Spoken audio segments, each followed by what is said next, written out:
Welcome to episode 8 of It's All in Your Head podcast. I'm Michelle Walker and I'm here with Tarra Ray. Our episode today is going to be on parenting. So, Tarra, today on our discussion of parenting, I know that when I was a new counselor working with kids, I didn't work a lot with kids because I worked mostly with adults. But as a new counselor, you don't always have those options. You kind of work with whoever gets brought to you sometimes, and as you're developing the clientele that you end up working with later as a counselor, you're figuring that out. So I did have children and families come to me more often as a young counselor, and I didn't really know what to do. So what I and the reasons I didn't know is because when I was parenting my own kids, I didn't know a lot about parenting. So I knew my mother's parenting style was to hit us, and I knew I didn't want to do that. So I had run across this study that I'd found. And what the study was is they had taken love versus discipline and compared the two. And they'd come up with some statistics that from this study of love versus discipline in a home. And what they had found is that if there was low amounts of love and low amounts of discipline in a home, more likely those children would have criminal backgrounds.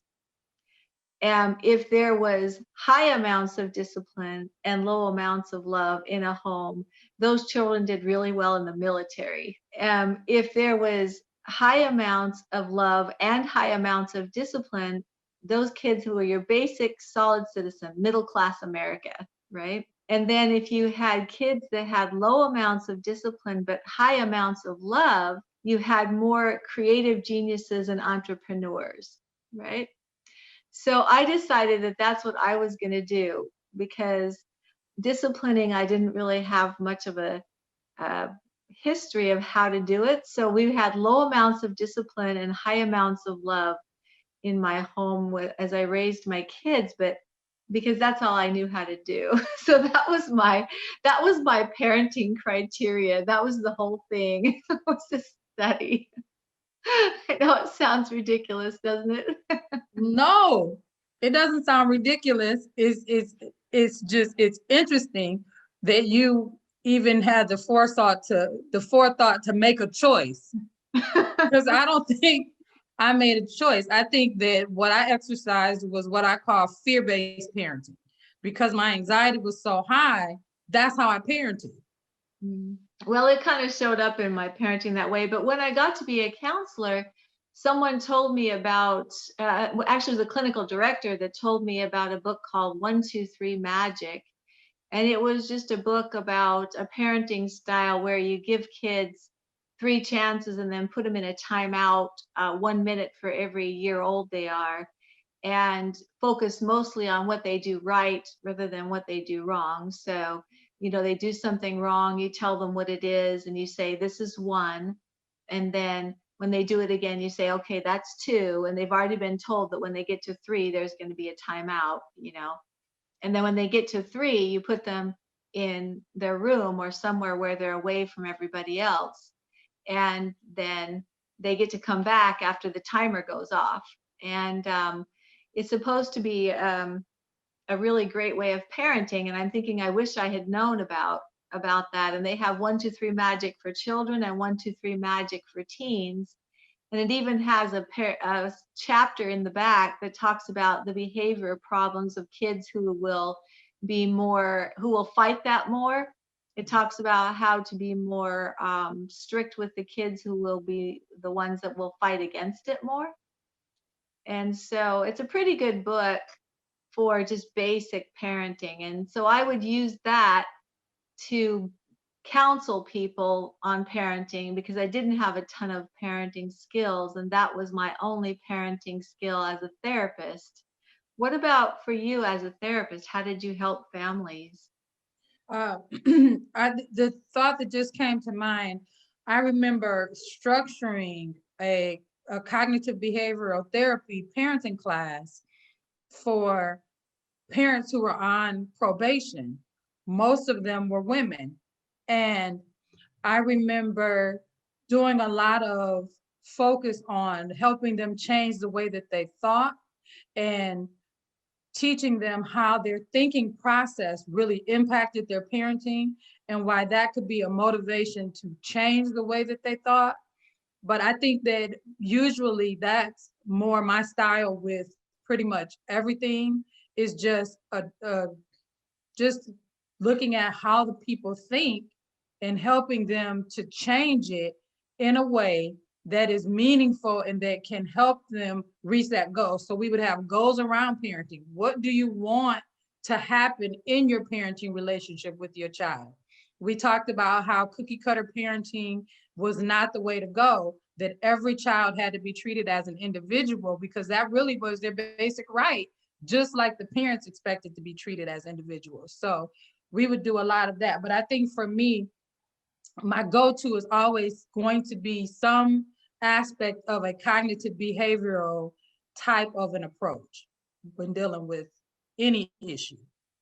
So cognitive behavioral, just to kind of explain for our fans again, is that what we think becomes our feelings, which becomes our actions. So our thoughts become our actions. And if you can change the thoughts, you can change the behaviors. Absolutely. Mhm. So what we've done today to kind of help with understanding parenting a little bit more is Tara and I have been very open about having mental health issues and as we were parenting our children. So we've invited our children to come today and we're going to interview them about their experience uh, being with us as parents with mental health issues so that you can get kind of a idea of what they went through and hopefully something that they say will be helpful to some of you out there. Thank you for joining us for It's All in Your Head podcast. Remember to subscribe, like, share, and please comment. Whatever mental health questions you have, we will be happy to answer them in future podcasts.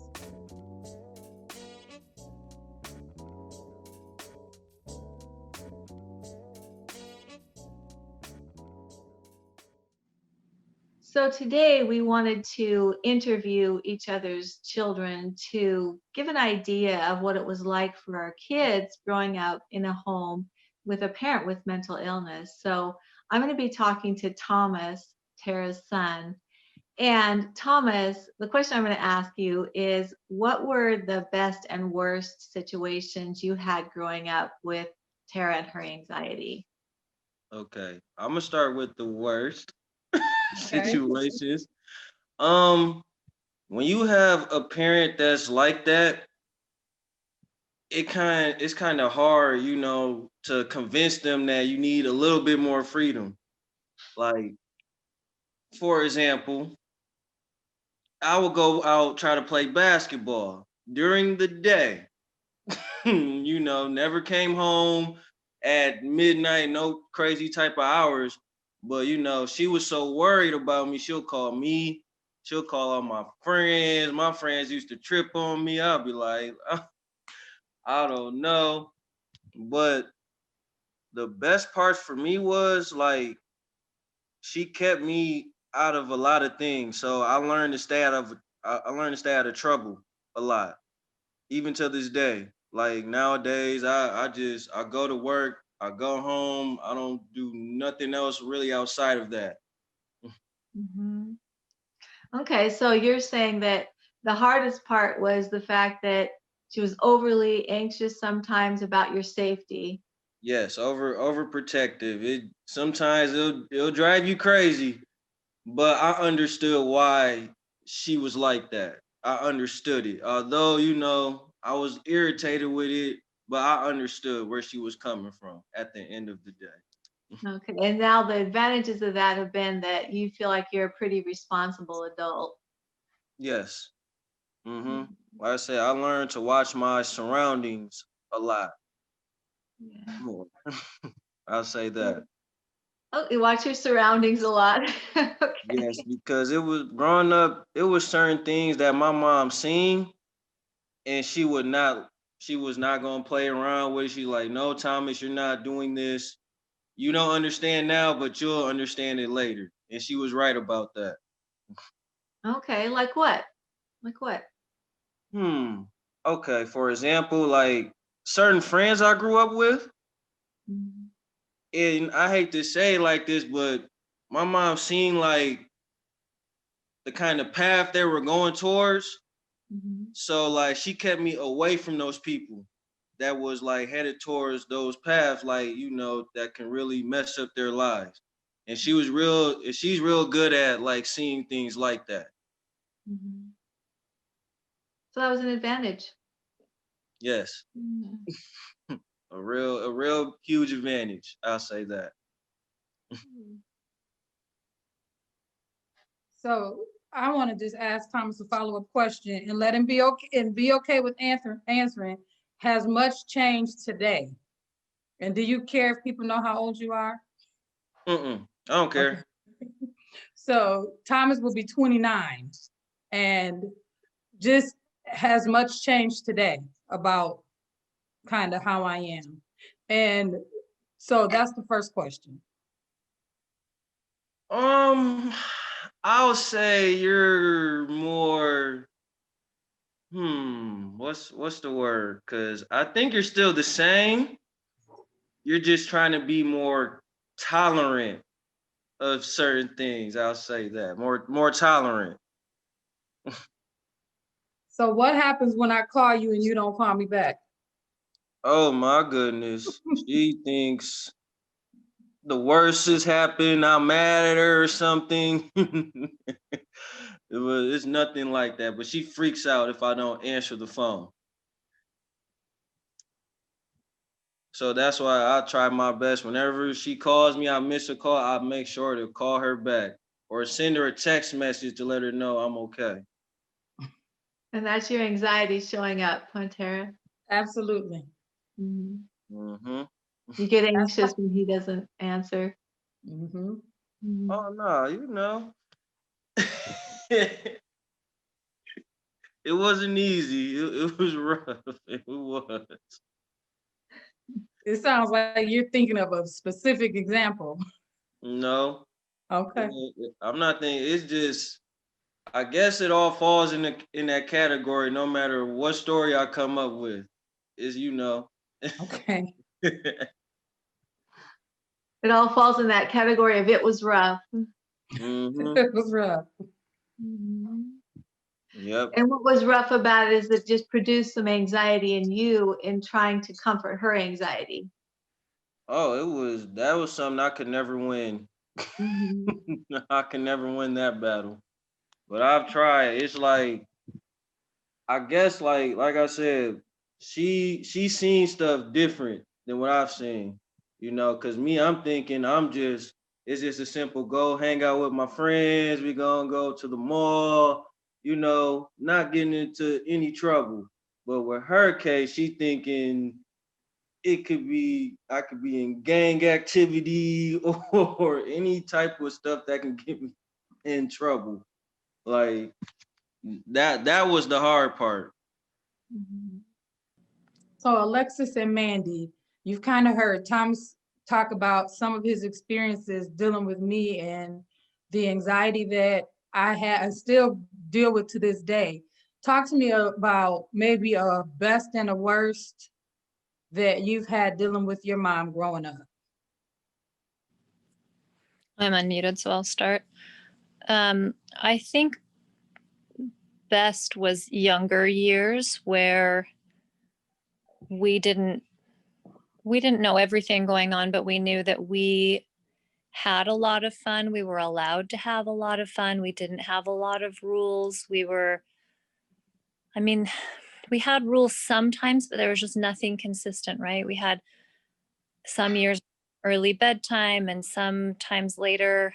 I remember noticing other adults looking at us and commenting on how wild we were or how we didn't have enough rules and I always felt like, boy, my mom just trusts us. We don't need those rules. We can do whatever we want and we'll be okay because she says we'll be okay. And as a pretty little kid, that felt pretty cool. It felt like, oh, I just have all this freedom. This is so great. It wasn't until probably teenage years where that became also the worst, where there was no structure, there was no consistency. Um, Everything was changing all the time, where we lived, who our stepdad was, who our siblings were, which school we were going to. It changed every few years. And so then it became this thing where it was more obvious, like, there are a lot of things out there that could hurt you, that could cause problems, that could get you in trouble, that could change the course of your life. And some years she was able to say, hey, here's something you need to pay attention to, and I'll prevent you from getting hurt. And other years she was so just out of it, not involved in the parenting aspect, that there was this constant fear. I mean, I think it caused a lot of anxiety in all of the kids for just not knowing what's coming next in life. There was no guide, no guardian, no protector. It was just like anything goes and anything bad could happen, and electricity is getting turned off, and people are coming to take away things from our home, and to us it's like this all feels chaotic and scary, and she's still just brushing it off like, oh, it's fine, whatever, it's not a big deal, none of this matters. And so it became just this terror all of the time of like, I have no idea what's going to happen next, and I don't know if I'm going to get through what's going to happen next. And there's not only no one here to stop it, there's not even another person here to validate that this is big and not okay, that what's going on is not normal, is not causing safety, is not okay. It was just like that flip side of feeling fun and free, where it's like the roller coaster goes down, and it's really fun because you know that your seatbelt's on and the roller coaster's not flying off the ride. But as a teenager, it was like, I don't know if the seatbelt is going to hold. I don't know if this ride is going to stay on the track. And sometimes it's not. Sometimes one of the latches of the seatbelt is flying off in the air and hitting me in the head. And still my mom's saying, it's okay, it's fine. So I think that caused a lot of, for all the kids, a lot of anxiety, a lot of fear, a lot of feeling like we had to be in charge. And so each of us would take turns taking care of the younger kids and feeling like we had to then prevent whatever was coming next, even though we had, sorry, we had no mental capacity to know what was coming next because we didn't know enough about the world. We didn't know which bills were due or what. And I did start learning that as a teenager. I started figuring out, okay, what is due? How do you pay this? How do we get this taken care of? And at one point, my grandma set up a bank account in my name with money my mom couldn't access, so that I could pay things like the electricity bill and the water bill. And when there was no food at all and we didn't even know where my mom was, I could go and get some food for the kids. And I just had to learn how to like cook this food fast. And there were 3 little kids at home. And when I was a teenager, Mandy was out of the house already. And so it really was all on me. It was like, I don't know where she is. I don't know when she's coming home. There's no food. The kids are hungry. I don't know what to do, And so there's, in that way, the worst is just this constant need to be older than you are, and a constant feeling like you have to not only take care of the other little kids in the house, but like you have to take care of your adult. And that's the opposite of what you're describing, Thomas. So that's the other side of it. Mm-hmm. And and it's funny, like when I was listening to her, because a lot of the things that I wanted to get into, like when I turned 18, because I was so used to being in the house so much, like high school party. I probably went to one high school party my whole high school career, But when I got older, I felt I was free. You know what I'm saying? I felt freedom. So like, and I guess like the part that kind of messes me up is like I wanted to get into those things that my mother was shielding me away from. You know what I'm saying? Because I guess I was just so used to being in the house so much behind for like not really knowing what's going on in the world. I couldn't help but get into some of those things. But now, I'm more chill, more relaxed. I don't even care about none of that stuff anymore. Like I used to when I was younger. How do you think it's affected your parenting, having grown up that way? Um, how it's affecting it. Some things I do take a page from my mom's book with, Mhm. when it comes to my son. And it's different, each generation is different. So, but I'm Mhm. actually, yeah, it's Good question. yeah. Well, let me ask Alexis. Alexis, how do you think it's affected your parenting? I think my parenting is probably more similar to Tara's parenting now because I don't want my kids to feel like there's instability or like they have to be in charge of something that they don't. And maybe it hasn't caused anxiety where I'm not willing to let them do things, but it has caused anxiety in me where when they struggle and when something gets really hard and they want to quit, it's hard for me to know what is that proper boundary between pushing them to achieve more versus pushing them to the point where they feel out of control like I did. And I with each of my kids I have to like calibrate myself. I have to say, okay, my natural tendency is to not let them feel any pain or any sorrow or any chaos. And when there is any of that, and some of that's normal in life, obviously, but when there is that, I feel, I guess, just it's stressed out. I'm trying to think what the real emotion is. It's like, it's confusion, but it's more, I guess, a fear that I'm creating for them that same scenario that I grew up with. Mhm. And so there is no gauge of what's a proper amount of chaos that someone can take and can get over and not have to, what's a non-traumatizing level of chaos for a child. I don't have a guide for that. And so with each of my kids, I feel like I'm recalibrating all the time, constantly talking to them about, I think you can do this. And then if they can't do it, I have to step in. And sometimes I get frustrated trying to step in because I feel like, man, when I was your age, I was doing this, and this.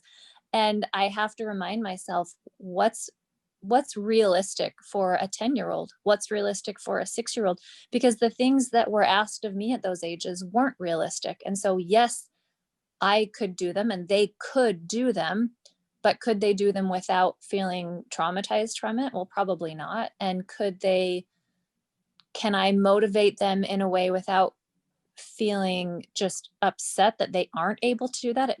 There's like this inadequacy in me of how come my kids can't do this when I could do it at that age? Because I have no gauge around me of like, what is normal for a kid this age? And I have to look at their friends and talk to their friends' parents and get a lot of feedback. I feel like I'm constantly getting feedback. We have the school counselor at school and people that I'm just saying, okay, here's what's going on. Here's what I think I should do. I just need a second opinion. I feel like I'm constantly seeking the second opinion on how much chaos is okay, how many trials are okay, how hard or easy should I be making this to give them a solid sense of self and a solid sense of accomplishment. Thank you for joining It's All in Your Head podcast. I just want to remind you to subscribe, like, share, and comment below. Thank you. Go ahead, Tarra. Go ahead.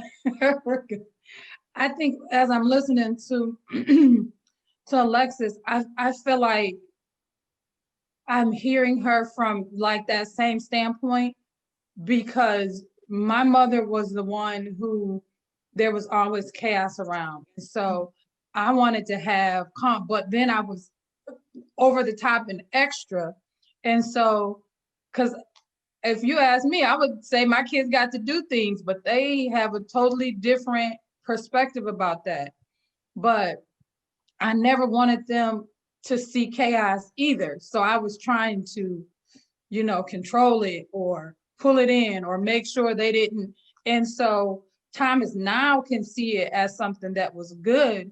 But I think in the moment, I was like Alexis, just always trying to manage, always trying to do things, always looking over my shoulder, always looking over their shoulders, because I thought that I could prevent whatever from happening. And it was just really a function of the high anxiety. And so if I could make sure I was mostly in control of things, I wasn't as anxious.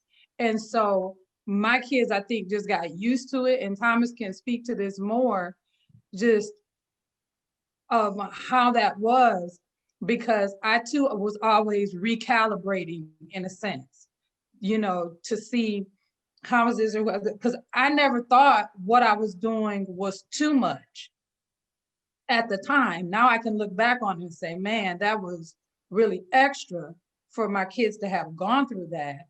But at this point in time, or at that point, I didn't know that it was over the top. I really didn't. And it didn't matter what they said, because I thought I knew best. So it didn't matter that they were saying, this is too much. So it was hard to listen to them because your anxiety was saying, I know better.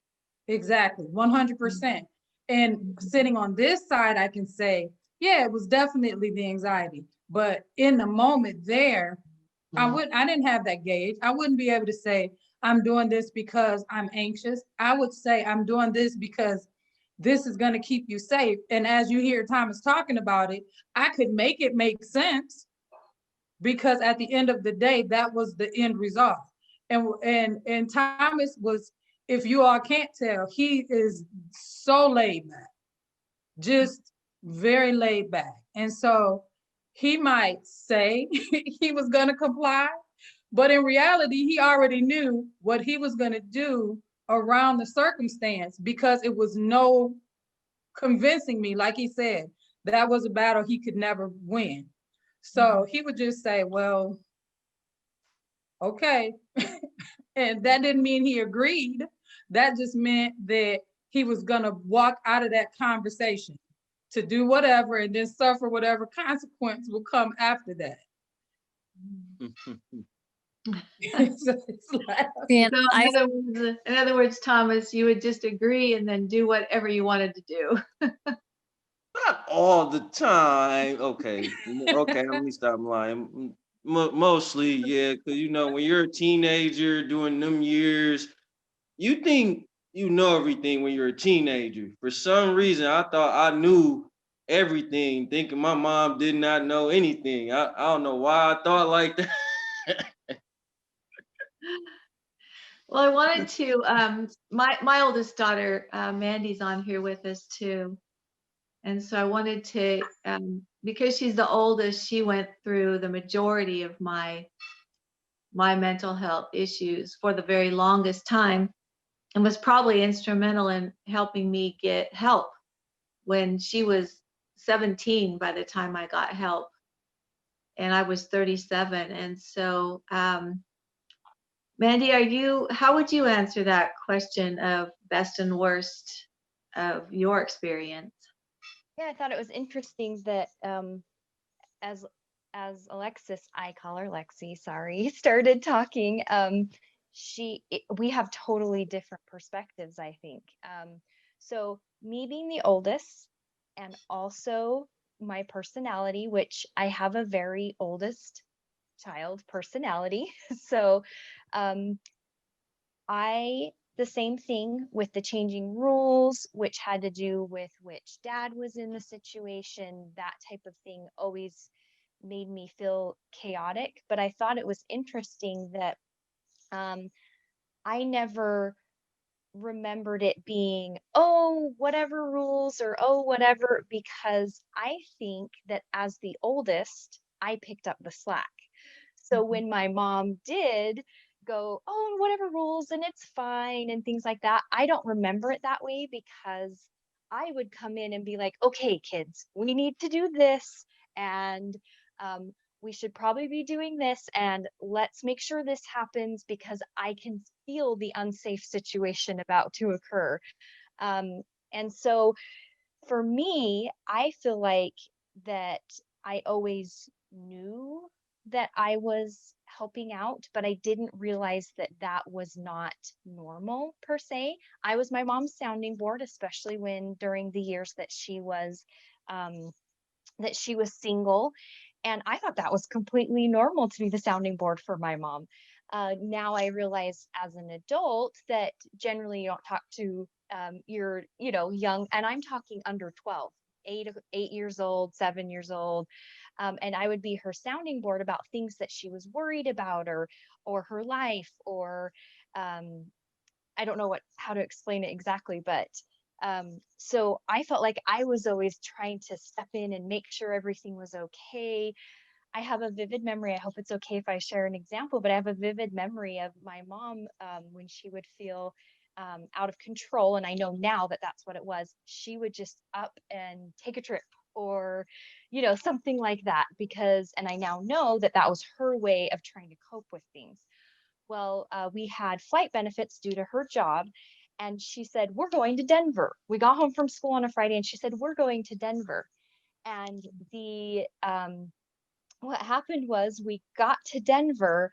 There was a huge conference. What was it? There was like The the Pope Pope. was in Denver. Yes. And my mom hadn't checked that. She hadn't checked if there were hotels, and there were literally 0 hotels in the city. And we're stuck there. We were trying to get to Aspen, is where we were trying to go. Mhm. And so we were in Denver stuck because we couldn't get to Aspen. And it was late at night and we had to get a hotel. And I remember, and I don't know, I've since heard the story from my mom that it was not a great hotel. I didn't know, I was about 12, what not a great hotel meant. I just could feel the feeling that this was not a great place. And I remember panicking when we got there, and it took like an hour to get to the hotel by the time we found one. They picked us up. It took like an hour, and we got there, and the doors didn't lock. And I was kind of freaking out, and we were putting stuff like against the doors so that we could go to bed. And I just remember feeling completely out of control and trying to be like, why didn't my mom think of this? And as a result, whenever I travel, I am like over the top planning. I have to know where we're going to stay. I have to know what we're going to do because I had had those experiences where it was too much. And I was the one taking over saying, this isn't safe. We got to do something. So, um, it was different also. I didn't have to take over budgeting or things like that. We didn't have issues when I was in the house, and I think it had to do with who she was married to at the time I was living in the house. Um, I didn't have to take care of that, but I did have to babysit an entire summer. Like I, there were 4 younger kids by that point, so 4 younger than me, and I was watching them more than 8 hours a day my entire summer. And I remember feeling so resentful that I had to do that, and it was because they couldn't afford to pay someone to do it. And so I and I know that's kind of selfish, but I look back and I think that was selfish of me. I could have done that, but I shouldn't have had to do that. I shouldn't have had to take all those measures and be in charge of the kids. And I wasn't very good at it. I was only 12. I wasn't very good at it. I wasn't very kind to them because I didn't know what to do when they acted out, and I didn't know how to control my frustration to help them. So, unfortunately for them, it made a bad situation where that was probably a horrible summer for them because I feel like I just yelled at them or, things like that the entire summer. Um, Sorry, I'm getting kind of long-winded, but I did want to get into the best is that I feel like because of this, I found out who I was early. I found out, I guess you could say I was refined a little. So I found out who I was. I learned how to deal with hard situations early in life, which made me who I am today. So while it was difficult, I also feel that I learned so much from it. And I think that I would be a different person without those experiences. Good or bad, I think that I would be that. And so I have a hard time completely regretting my growing up, because I feel like I am who I am today because of the situations that I dealt with as a child. I also feel like I found who I was. For me, I turned to my faith.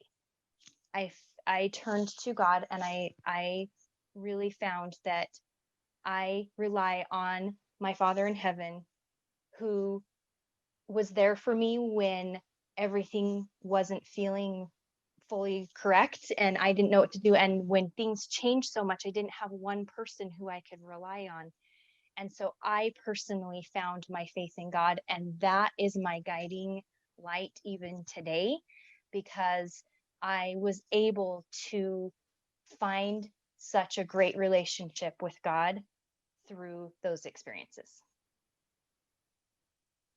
If I can jump in real fast, I think it's important to note too what our faith and our religion, the role that it was in getting us through this. As an adult, I did some therapy sessions with my mom after one of her manic phases. And the therapist, I remember, to me, we're telling her these things, and her face, I mean, she's in shock. This is a woman who deals with this stuff all the time, and she's just in shock at what kind of experiences I had grown up in, and that I had come out of it to function, to get a college education, to be able to get married and have children, and have just a more functioning life without so many pitfalls. And she kept digging deeper as to, like, wait, but what about this, and how and why? And what it really came down to was the fact that we had a support system through our church that kept us from falling completely. We never had to live on the street. We never had, there were people checking in on each of the kids, each of our leaders in our primary classes and our church classes would check in on us, would help guide us through things.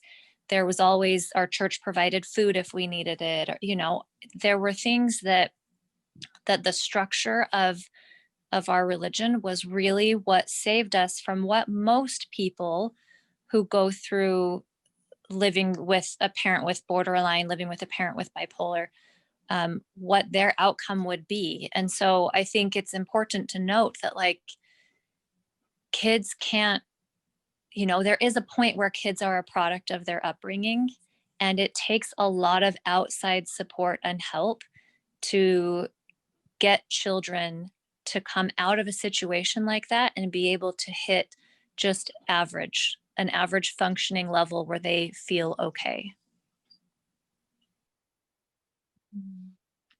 Yep, that's absolutely true. I think that if there's the only thing I could have probably attributed to having done consistently is we did pray together as a family. But it's interesting because that was with the older kids, and then Yeah. that changed with the younger kids. And that's where, I mean, you say that Mandy had the most, I think Allie, I think the youngest had the most of it, because the difference by the end of Spencer's time at home and for a good portion of Allie's is that you weren't involved in religion anymore. And she didn't have that same guiding force. And I feel like she fell harder than the rest of us because all she had to rely on was you, and you couldn't be consistent. And for us, when you couldn't be consistent, we had something to fall back on, and she didn't. And we also had our dads to fall back on in a way, and her dad is much less present. And we also had grandma to fall back on, and grandma had passed away by then. And so I think it was like the trifecta of pillars that dropped out under Allie. But I think the religion and the church could have picked up a good portion of that, the way that it did for us. And I think that thing that was missing for her is the reason that she has to work harder than we do, I feel. And all of us have talked about this. She got it hard, and she continues to have things happen that are hard that the rest of us have been able to just skim past. Mhm. Interesting. I hadn't even thought about that. So Thomas, I want you to talk a little bit about even if you just whatever you feel comfortable with as far as even how religion came into play in our household. And you can go all the way back if you want to, like just Okay. whatever you would talk about, because we've gone through the gambit of religious stuff. So what would Okay, you well, say? with me personally, and my mom doesn't know this, when growing up, when it came to religion, I was confused at first because I was born in the nation of Islam, and they had a whole different perspective on everything. But then, like, how old was I? 12, 13, or like, Maybe a no, little younger, probably maybe younger. like 11 years old. It was like 11, 12 years old when I first went to church. So me, I had no clue what church was at the time. All I hear was music playing. I'm like, what's this? I don't know. And then, when I didn't understand feeling the spirit, so I used to be like, why are people crying all the time? And all of that. And I guess church for me, it was just different. It was different. But certain pastors who we had in the past, I found myself listening to like really the message behind for really what they were trying to say, you know. And that's why I never had a problem with like certain, how people say certain pastors are this and that. Well, when it came to that, my mom, when it came to religion, my mom does not play. She takes her notes, does her homework, and in the past we left certain churches when she felt like it wasn't right. And at the time, I'm thinking these were good churches, but my mom always seen something different. But religion helped me. It gives me a solid background, you know. Although honestly, I'm not as religious as I should be, but I still believe in God. I have that faith. So do you think that through the process, kind of what we went through religiously, did it hinder? Did it help? Actually, it actually helped thinking about it now because, like I said, we always was in church. Like whenever it was available, Sunday we're there every Sunday. Wednesday we were there every Wednesday. Sometimes Saturday. And we'll go Saturday. But thinking about that now, like that all like being in church helped keep me out of trouble too at the same time because church, they always had activities for children to do for us to, excuse me, to keep us out of trouble. But honestly, yeah, being religious, for me, it didn't hinder anything. For me personally, it didn't hinder anything for me. Thank you for joining us for It's All in Your Head podcast. And remember, Mental health matters. and if you don't deal with your stuff, it's going to deal with you. Bye-bye.